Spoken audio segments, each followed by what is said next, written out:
नमस्कार दोस्तों, आज ये क्लास है आपके लिए बहुत ही उपयोगी रहने वाली है। क्लास है एनसीईआरटी भूगोल की सार संग्रह से ली गई है। यानी एनसीईआरटी का जो भूगोल का सार संग्रह है वो सब चैप्टर वाइज हम अध्ययन करेंगे। जो ये क्लास है आपके लिए बहुत ही उपयोगी रहने वाली है। जिन्होंने लैब असिस्टेंट भूगोल से अप्लाई किया है और एसएसटी सेकेंड ग्रेड के लिए और भूगोल फर्स्ट ग्रेड के लिए बहुत ही उपयोगी रहने वाली ये क्लास है। ये कक्षा 6 से 12वीं तक जो एनसीईआरटी की बुक आती है उसका सार संग्रह है ये। तो आपको कक्षा 6 से 12वीं तक भूगोल किताब न पढ़कर ये आप अगर ये प्लेलिस्ट देखते हो, ये क्लास देखते हो, तो आपको कक्षा 6 से 12वीं तक एनसीईआरटी की बुक पढ़ने की कोई भी आवश्यकता नहीं होगी। तो हमारे चैनल एला मिस्ट्री एंड जॉब को सब्सक्राइब जरूर से जरूर करें, जिससे हर क्लास का आपको नोटिफिकेशन मिलता रहे और आपको कम समय में अधिक नॉलेज मिले। आज प्रथम चैप्टर है भूगोल क्या है। भूगोल के बारे में सामान्य जानकारी का हम अध्ययन करेंगे विस्तार से। भूगोल अर्थात जियोग्राफी शब्द ग्रीक भाषा के दो मूल शब्द जियो जिसका अर्थ है पृथ्वी एवं ग्राफोज जिसका अर्थ है वर्णन शब्दों से मिलकर बना है। तो भूगोल शब्द जियोग्राफी है किस भाषा का है? ग्रीक भाषा का है। और किस से मिलकर बना है? जियो और ग्राफोज से मिलकर बना है। जियो का अर्थ होता है पृथ्वी और ग्राफोज का अर्थ होता है वर्णन, जिसका सम्मिलित अर्थ हुआ है पृथ्वी का वर्णन। भूगोल शब्द का सर्वप्रथम प्रयोग किस ग्रीक विद्वान ने किया था? यानी भूगोल शब्द है उसका सर्वप्रथम प्रयोग किस ग्रीक विद्वान ने किया था? तो किया था साइरिन इरेटोस्थनीज ने 276 से 194 ईस्वी पूर्व तक। हिंदी शब्द मूलतः भूगोल, जो हिंदी का मूलतः शब्द है भूगोल, ये किस है? भू और गोल शब्दों से मिलकर बना है, जिसका अर्थ है गोलाकार पृथ्वी। भूगोल का जनक किसको कहा जाता है? भूगोल का जनक किसको कहा जाता है? साइरिन इरेटोस्थनीज को भूगोल का जनक कहा जाता है। कुछ लोग हिकेटियस को भूगोल का जनक बताते हैं। अच्छा, टोजर ने भी हिकेटियस 500 ईस्वी पूर्व को भूगोल का पिता माना था। उन्होंने स्थल भाग को सागरों से घिरा हुआ बताया तथा 2 महाद्वीपों का ज्ञान दिया।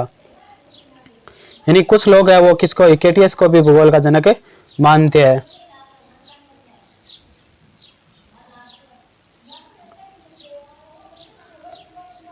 इरेटोस्थनीज की सुप्रसिद्ध पुस्तक कौन सी है? तो इरेटोस्थनीज है इसकी जो प्रसिद्ध पुस्तक है ये कौन सी है? जियोग्राफिका। पृथ्वी को हमेशा मानव के आवास के रूप में देखा गया है और इस दृष्टि से भूगोलविद भूगोल को किस रूप में परिभाषित करते हैं? तो किस रूप में परिभाषित करते हैं? मानव के निवास के रूप में पृथ्वी का वर्णन करते हैं। भूगोल प्रकृति तथा मानव के समग्र इकाई के रूप में अंतः प्रक्रिया के अध्ययन से संबंधित है। भूगोल तथा मानवीय दोनों प्रकार के भौगोलिक तथ्य किस प्रकार के होते हैं? तो ये भूगोल प्रकृति और मानव के समग्र इकाई के रूप में अंतः प्रक्रिया के अध्ययन से संबंधित है। और भौतिक तथा मानवीय दोनों प्रकार के भौगोलिक तथ्य किस प्रकार के होते हैं? तो ये होते हैं स्थैतिक नहीं अपितु गत्यात्मक होते हैं। इतिहासकालिक संश्लेषण का प्रयास करता है। भूगोल एक संश्लेषणात्मक विषय है जो किसका प्रयास करता है? तो ये किसका प्रयास करता है? क्षेत्रीय संश्लेषण का प्रयास करता है। किस तकनीक ने यूरोपीय देशों को भारत सहित कई एशियाई एवं अफ्रीकी राष्ट्रों पर उपनिवेशीकरण करने में सहायता की, क्योंकि उन्हें समुद्र के माध्यम से गम्यता मिली? तो ये कौन सी थी? नौवहन तकनीक थी। विषय वस्तुगत अथवा क्रमबद्ध भूगोल का उपागम सामान्य भूगोल का होता है। इस उपागम को किस जर्मन भूगोलवेत्ता द्वारा परिवर्तित किया गया? तो किस भूगोलवेत्ता द्वारा परिवर्तित किया गया? अलेक्जेंडर वोन हम्बोल्ट द्वारा इस उपागम को क्या किया गया? परिवर्तित किया गया। नॉर्थ धरातल पर स्थित विशिष्ट प्राकृतिक व मानवीय तथ्यों जो कि कुछ स्थानिक प्रतिरूप या संरचना बनाते हैं का अध्ययन क्रमबद्ध अध्ययन कहलाता है।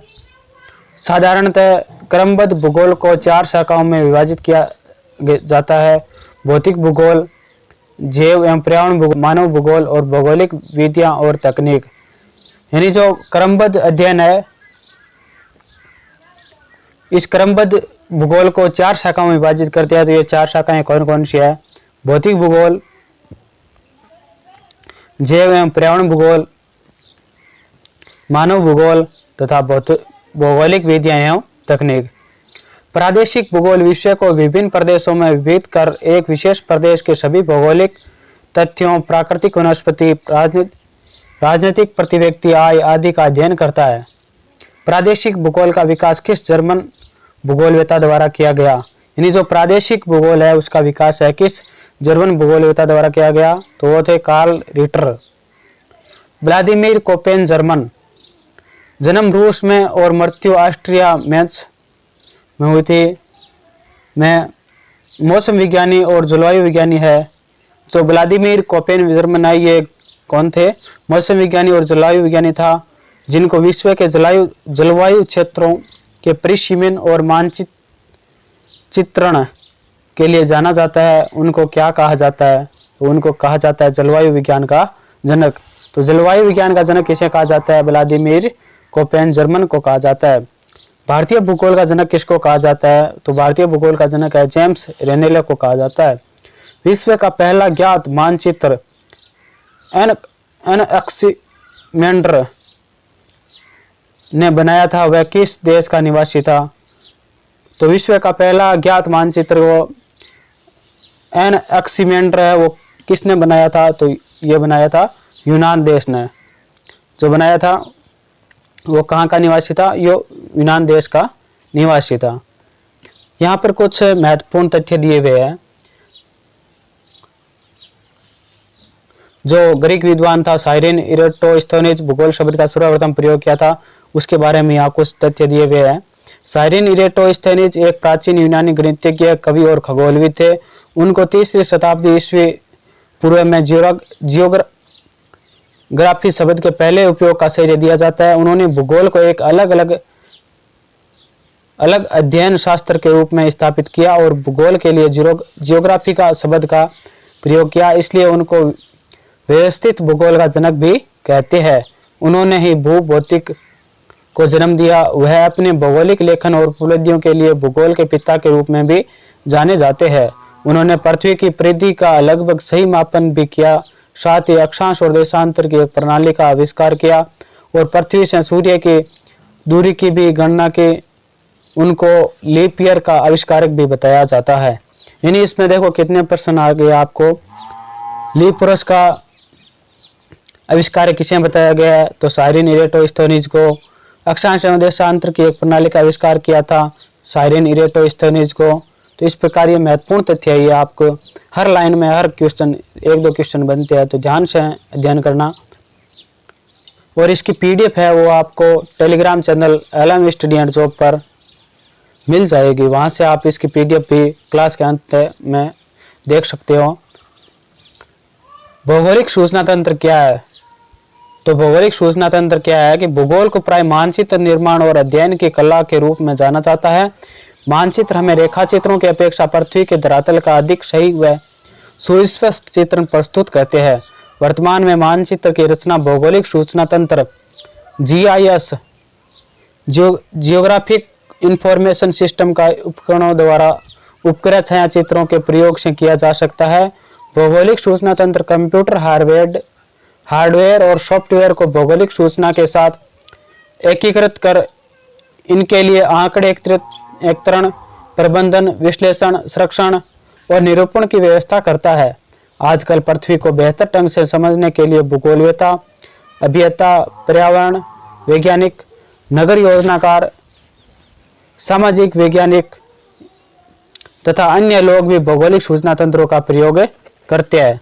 यानी भौगोलिक सूचना तंत्र है वो हमारे जीवन में किस किस काम के लिए आती है। तो इस पैराग्राफ के बारे से हमें बताया गया है कि भौगोलिक सूचना तंत्र हमारे जीवन में किस प्रकार काम आती है। किन 2 भूगोलविदों ने भारत का पहला सटीक मानचित्र बनाया? तो वे कौन जो 2 भूगोलविद थे जिन्होंने पहला सटीक मानचित्र बनाया? विलियम लेम्बेटन और जॉर्ज एवरेस्ट। ब्रिटिश ऑर्डिनेंस सर्वेक्षण के आधार पर स्थापित भारतीय सर्वेक्षण विभाग के बाद भारत में मानचित्र निर्माण की प्रमुख संस्था कौन सी है? तो भारत की जो ब्रिटिश ऑर्डिनेंस सर्वेक्षण के आधार पर स्थापित भारतीय सर्वेक्षण विभाग के बाद में कौन सी है? तो यह है राष्ट्रीय एटलस एवं विषयक मानचित्रण संगठन, जिसको शॉर्ट रूप में नाटमो कहा जाता है, NATMO।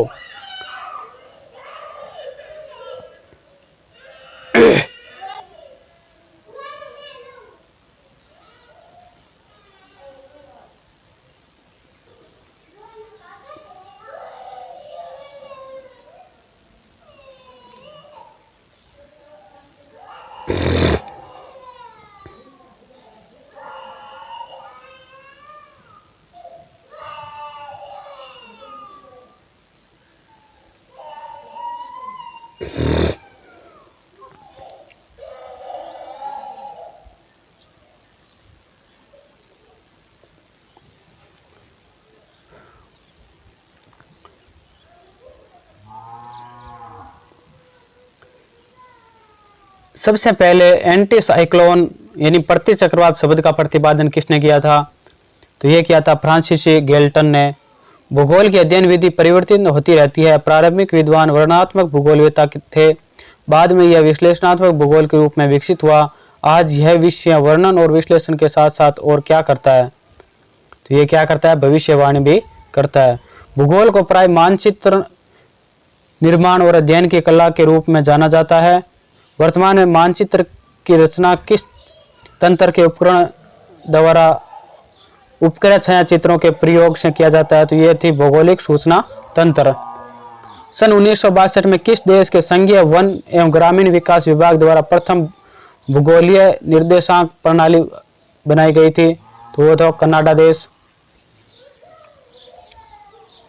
कनाडा के किस भूगोलवेत्ता ने कनाडा लैंड इन्वेंटरी के इस्तेमाल के लिए पहली बार जीआईएस की कल्पना की और विकसित किया, जिसकी वजह से उनको जीआईएस का जनक कहा जाता है? तो वो थे डॉक्टर रॉजर टॉमलिसन। सन 1950 में किसके नेतृत्व में प्रादेशिक विज्ञान आंदोलन का प्रारंभ हुआ, जिन्होंने पारंपरिक भूगोल की गुणवत्ता परिवर्तनों के विपरीत भौगोलिक प्रश्नों को और अधिक मात्रात्मक और विश्लेषणात्मक आधार प्रदान किया था? वो कौन थे? तो वो थे वाल्टर इसार्ड। अब आगे आता है भूगोल की प्रमुख शाखाएं। तो भूगोल की प्रमुख शाखाएं कौन कौन सी है? तो धरातल की विभिन्न परिघटनाओं को अलग अलग या सामूहिक रूप से लिया जा सकता है। इन्हें भौतिक या मानवीय परिघटनाओं के रूप में वर्गीकृत किया जाता है। भूगोल की तीन प्रमुख शाखाएं हैं: भौतिक भूगोल, मानव भूगोल और प्रादेशिक भूगोल। यानी भूगोल की तीन प्रमुख शाखाएं कौन कौन सी है? भौतिक भूगोल, मानव भूगोल और प्रादेशिक भूगोल। एक नंबर आता है भौतिक भूगोल। भौतिक भूगोल में भौतिक परिघटनाओं की व्याख्या व अध्ययन करता है। साथ ही यह भूगर्भ शास्त्र, मौसम विज्ञान, जंतु विज्ञान और रसायन शास्त्र से भी जुड़ा हुआ है। 19वीं शताब्दी के उत्तरार्ध में यह विषय बहुत लोकप्रिय हुआ। विविध भौतिक परिघटनाओं की विवेचना करने के लिए इसकी कई उपशाखाएं हैं: खगोलीय भूगोल, जलवायु विज्ञान, मृदा भूगोल, भू आकृतिक विज्ञान, समुद्र विज्ञान और जैव भूगोल। अब आपके इस टॉपिक से किस प्रकार क्वेश्चन आएंगे? तो आ जाएगा भौतिक भूगोल की कौन कौन सी शाखाएं हैं? तो किस ऑप्शन आ जाएगा? भौतिक भूगोल की निम्न में से कौन सी शाखाएं नहीं है? तो तीन ये शाखा दे देगा। एक ये नीचे वाली मानव विज्ञान भूगोल ये दे देगा। तो आपका इसमें राइट आंसर कौन सा हो जाएगा? ये हो जाएगा, क्योंकि ये तीन शाखाएं तो भौतिक भूगोल की और नहीं कौन सी है? तो ये मानव विज्ञान भूगोल है, ये नहीं है, क्योंकि ये किसकी शाखा है? ये मानव भूगोल की शाखा है। तो 2 नंबर आता है मानव भूगोल। मानव भूगोल पृथ्वी की सतहों और मानवीय समुदायों के बीच संबंधों का संश्लेषित अध्ययन है। यह तीन संगठनों से निकटतम रूप से जुड़ा हुआ है: मानवीय जनसंख्या, स्थानिक विश्लेषण, मानवीय जनसंख्या और पर्यावरण के बीच के संबंधों को पारिस्थितिक विश्लेषण और प्रादेशिक संश्लेषण, जो कि धरातल के क्षेत्रीय विभेदीकरण में पहली दोनों विषय वस्तु से जोड़ता है। मानव भूगोल की प्रमुख उपशाखाएं निम्नलिखित है। अब मानव भूगोल की कौन कौन सी शाखाएं हैं? मानव विज्ञान भूगोल, आर्थिक भूगोल, ऐतिहासिक भूगोल, जनसंख्या भूगोल, सांस्कृतिक भूगोल, राजनीतिक भूगोल, सामाजिक भूगोल और अधिवास भूगोल। ये सभी शाखाएं किसके हैं? ये मानव भूगोल की शाखाएं हैं। उसके बाद 3 नंबर है प्रादेशिक भूगोल। प्रादेशिक भूगोल के तहत प्रदेशों का सीमांकन और उसके भौगोलिक विशेषताओं का अध्ययन किया जाता है। प्रादेशिक भूगोल की अन्य शाखाओं में विभाजित है, जैसे वृहद, मध्यम और सूक्ष्म। ये सभी विषय एक दूसरे से अंतर संबंधित है। तो ये थी भूगोल की शाखाएं। अब उसके बाद में आता है भूगोल क्या है? तो भूगोल वह अभामीय विज्ञान है जो पृथ्वी की झलक सौरभ में देखता है।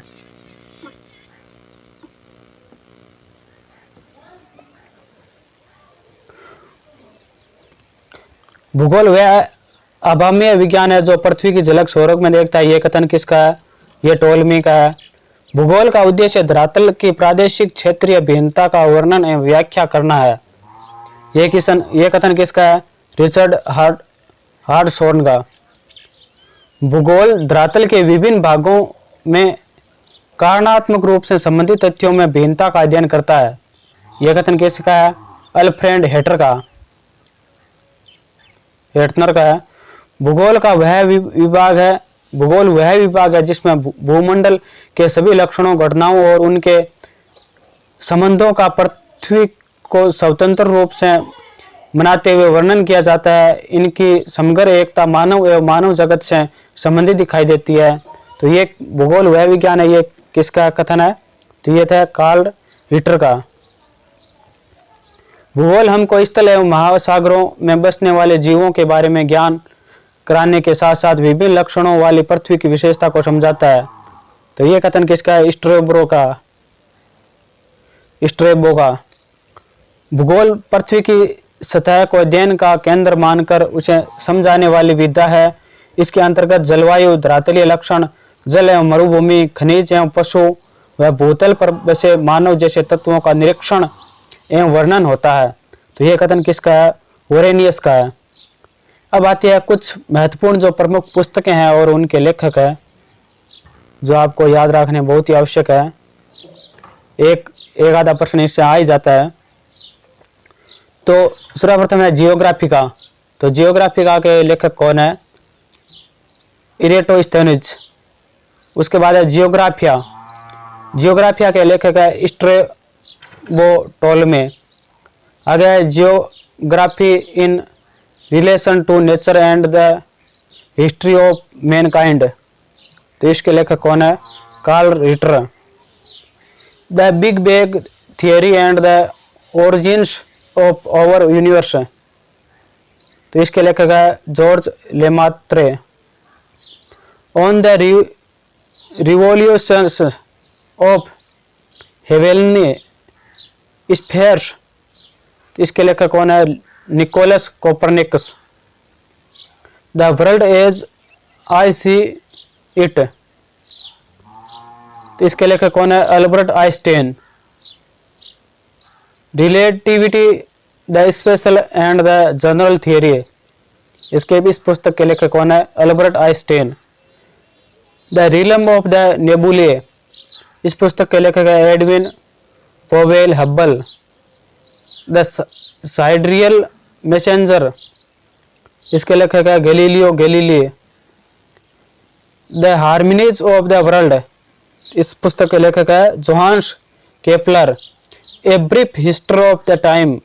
इस पुस्तक के लेखक है a brief history of the time from the big bang to black holes, जो 1988 में प्रकाशित हुई थी। इसके लेखक है स्टीफन हॉकिंस। तो आज हमने भूगोल के बारे में, इस क्लास के माध्यम से भूगोल के बारे में जो सामान्य विवरण यानी भूगोल क्या है, भूगोल की महत्वपूर्ण परिभाषा और भूगोल के जो महत्वपूर्ण कथन है, भूगोल से संबंधित जो महत्वपूर्ण पुस्तकें हैं और भूगोल की जो सामान्य जानकारी है, उसके बारे में हमने आज विस्तार से बता दिया है। इसकी PDF है वो Telegram channel LM study and job पर आपको मिल जाएगी। और इसी तरह NCERT की सार संग्रह की क्लास को तुरंत पाने के लिए हमारे channel LM study and job को सब्सक्राइब करके रखें और बेल आइकन दबाए रखें, जिससे क्लास अपलोड करते ही आप तक सूचना प्राप्त हो जाए। और कोई भी समस्या हो, कोई भी डाउट हो, तो हमें कमेंट बॉक्स में कमेंट करके अपनी राय जरूर दे सकते हैं। और वीडियो देखने के लिए बहुत बहुत धन्यवाद आप सभी का। जय हिंद, जय भारत, धन्यवाद।